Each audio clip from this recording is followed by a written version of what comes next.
ओम शांति। 31 दिसंबर 2022। बाबा के महावाक्य। मीठे बच्चे, तुम्हें शिव जयंती का त्योहार बड़ी धूमधाम से मनाना है। यह तुम्हारे लिए बहुत बड़ा खुशी का दिन है। सबको बाप का परिचय देना है। प्रश्न: कौन से बच्चे अपना बहुत बड़ा नुकसान करते हैं? घाटा कब पड़ता है? उत्तर: जो बच्चे चलते चलते पढ़ाई छोड़ देते हैं, वे अपना बहुत बड़ा नुकसान करते हैं। बाबा रोज इतने हीरे रतन देते हैं, गुह्य पॉइंट सुनाते हैं। अगर कोई रेगुलर नहीं सुनते हैं तो घाटा पड़ जाता है, नापास हो जाते हैं, स्वर्ग की ऊंची बादशाही गवा देते हैं, पद भ्रष्ट हो जाता है। गीत। रात के राही तक मत जाना। ओम शांति। यह रात और दिन मनुष्यों के लिए है। शिव बाबा के लिए रात और दिन नहीं है। यह तुम बच्चों के लिए है, मनुष्यों के लिए है। ब्रह्मा की रात, ब्रह्मा का दिन गाया जाता है। शिव का दिन, शिव की रात ऐसे कभी नहीं कहा जाता है। सिर्फ एक ब्रह्मा भी नहीं कहा जाएगा। एक की रात नहीं होती है। गाया जाता है ब्राह्मणों की रात। तुम जानते हो, अभी है भक्ति मार्ग का अंत, साथ साथ घोर अंधियारे का भी अंत है।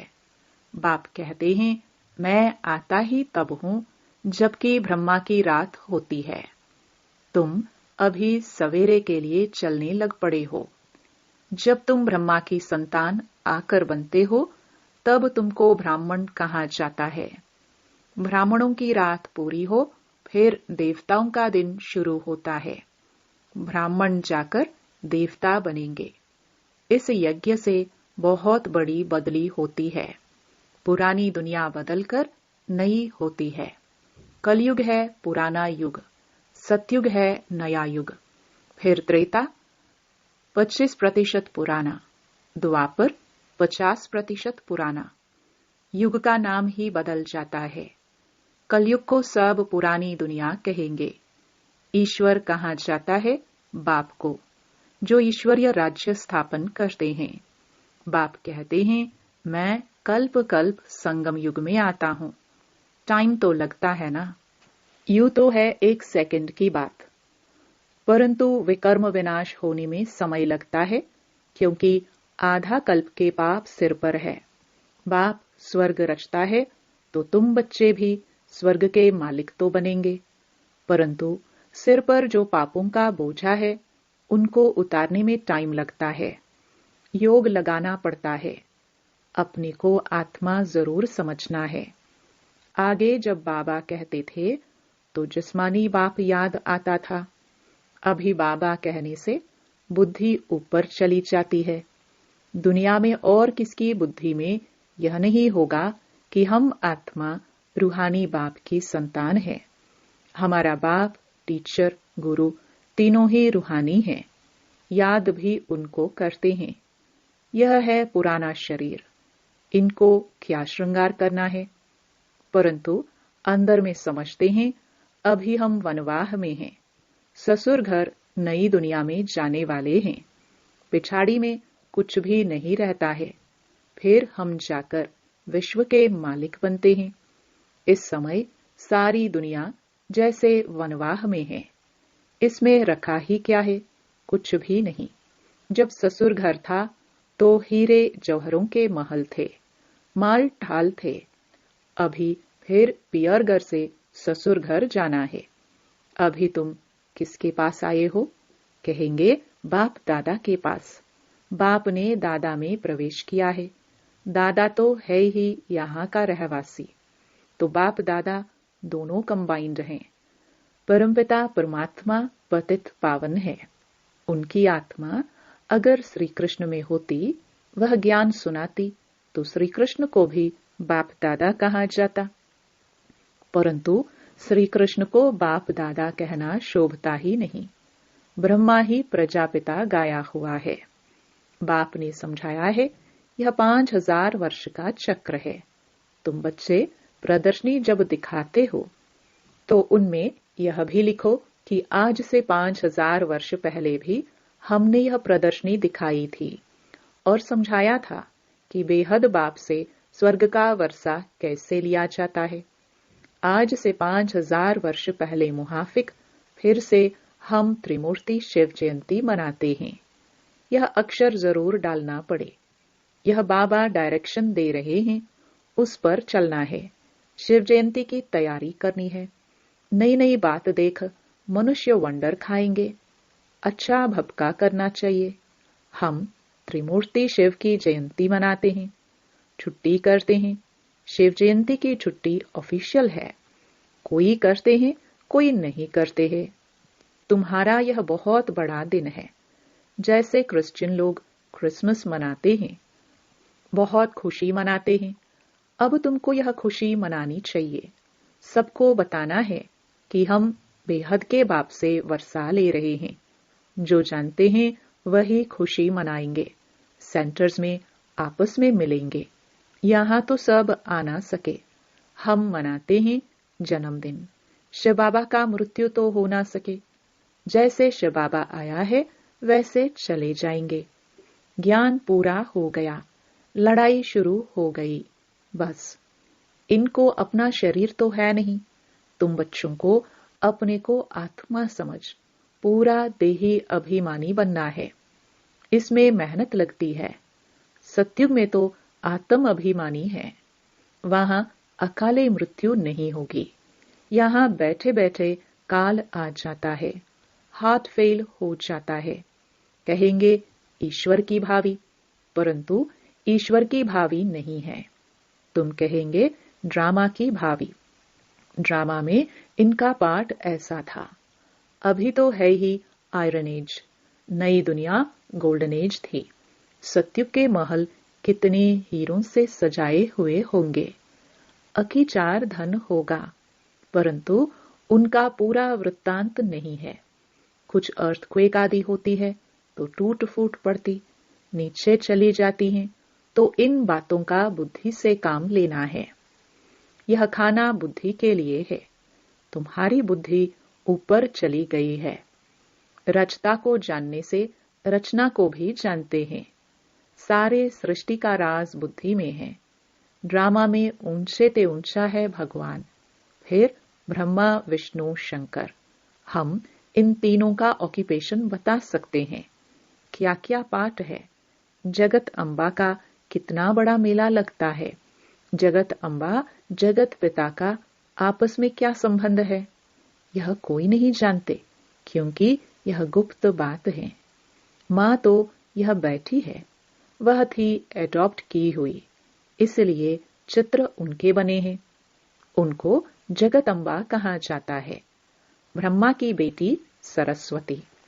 भल माँ का टाइटल दिया है, परंतु थी तो बेटी। सही करती थी ब्रह्मा कुमारी सरस्वती। तुम उनको मम्मा कहते थे। ब्रह्मा को माँ कहना शोभता नहीं। यह समझने और समझाने में बड़ी रिफाइन बुद्धि चाहिए। यह गुह्य बातें हैं। तुम किसके भी मंदिर में जाएंगे तो झट उनका ऑक्यूपेशन जान लेंगे। गुरु नानक के मंदिर में जाएंगे तो झट बता देंगे कि वह फिर कब आएंगे। उन लोगों को कुछ पता नहीं, क्योंकि कल्प की आयु लंबी कर दी है। तुम वर्णन कर सकते हो। बाप कहते हैं, देखो मैं तुमको कैसे पढ़ाता हूँ, आता कैसे हूँ। श्री कृष्ण की तो बात ही नहीं। गीता का पाठ करते रहते हैं। कोई 18 अध्याय याद करते हैं तो उनकी कितनी महिमा हो जाती है। एक श्लोक सुनाएंगे तो कहेंगे वाह वाह, इन जैसे महात्मा तो कोई नहीं। आजकल तो रिद्धि सिद्धि भी बहुत है। जादू का खेल बहुत दिखाते हैं। दुनिया में ठगी बहुत है। बाप तुमको कितना सहज समझाते हैं, परंतु पढ़ने वालों पर मदार है। टीचर तो एक रस पढ़ाते हैं, कोई नहीं पढ़ेंगे तो नापास होंगे। यह भी होना जरूर है। सारी राजधानी स्थापन होनी है। तुम यह ज्ञान स्नान कर ज्ञान का गोता लगाए परिस्तान की परी अर्थात स्वर्ग के मालिक बन जाते हो। रात दिन का फर्क है।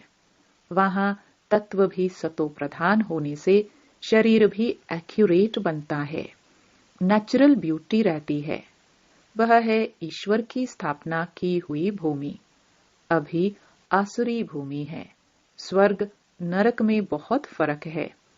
अभी तुम्हारी बुद्धि में ड्रामा के आदि मध्य अंत का राज बैठा हुआ है, नंबरवार पुरुषार्थ अनुसार।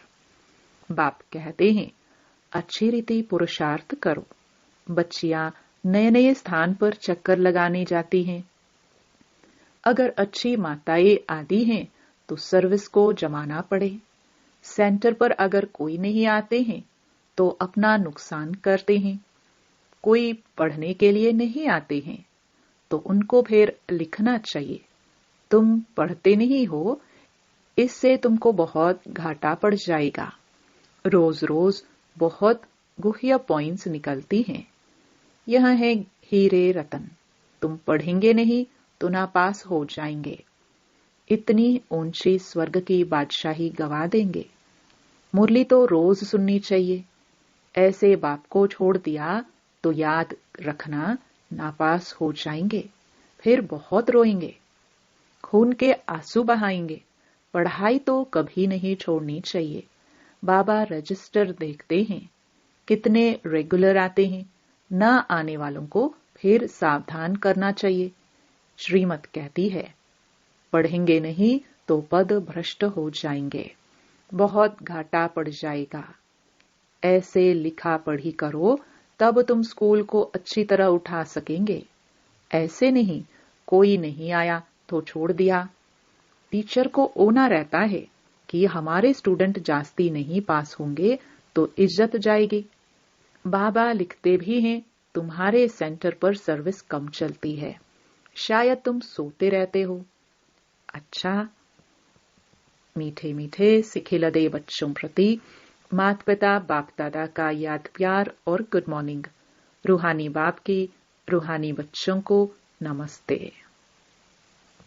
धारणा के लिए मुख्य सार। पहला, इस पुराने शरीर का श्रृंगार नहीं करना है।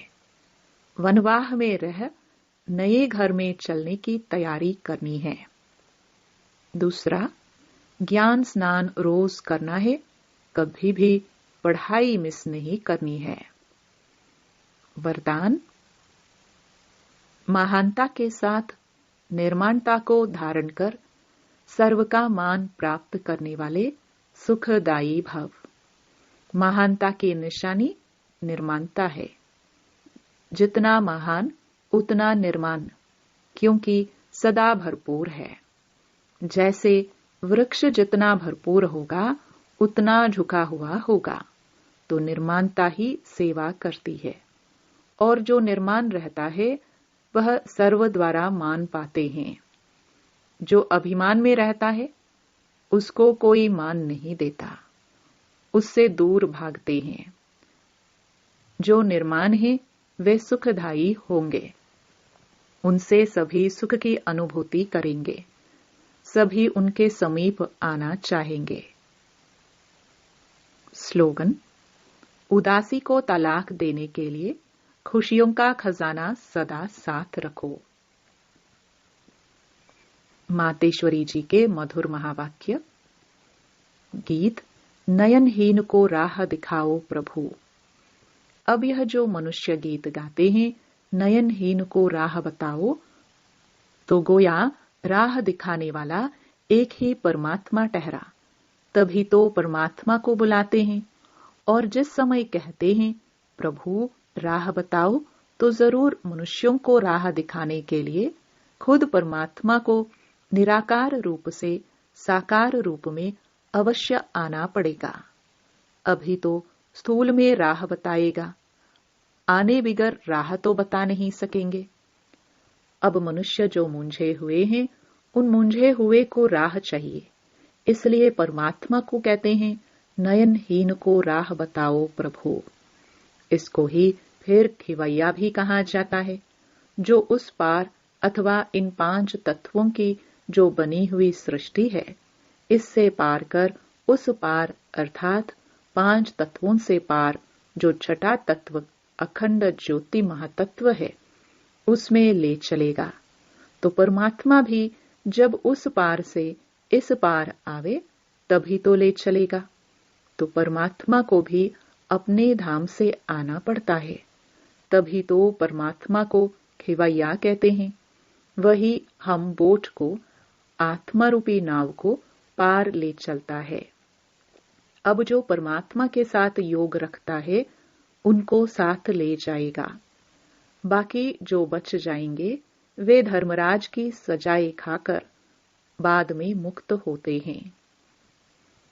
दूसरा, कांटों की दुनिया से ले चलो फूलों की छाव में। अब यह बुलावा सिर्फ परमात्मा के लिए कर रहे हैं। जब मनुष्य अति दुखी होते हैं तो परमात्मा को याद करते हैं। परमात्मा इस कांटों की दुनिया से ले चल फूलों की छाव में। इससे सिद्ध है कि जरूर वो भी कोई दुनिया है। अब यह तो सभी मनुष्य जानते हैं कि अब का जो संसार है वो कांटों से भरा हुआ है, जिस कारण मनुष्य दुख और अशांति की प्राप्ति कर रहे हैं और याद फिर फूलों की दुनिया को करते हैं। तो जरूर वो भी कोई दुनिया होगी जिस दुनिया के संस्कार आत्मा में भरे हुए हैं।